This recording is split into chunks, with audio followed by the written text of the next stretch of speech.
প্রিয় ভাইরা আমার, এত বড় বিশাল ব্যাখ্যাকার আল্লামা বদরুদ্দীন আইনি রহমাতুল্লাহি আলাইহি লিখেছেন, আল্লাহ রাব্বুল আলামিন এই চলমান মাস মুহররম মাসের মধ্যে যে 10 তারিখটা রয়েছে, এই 10 তারিখের উদ্দেশ্য করে এই মাসটাকে আল্লাহ তাআলা সম্মানিত করেছেন।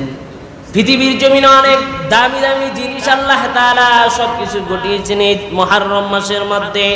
তিনি তার কিতাবের মধ্যে বলেন, আউয়ালু খালাকাল্লাহু তাআলা ফীহি সামাআদ দুনিয়া ওয়া মা ফিল আরদ।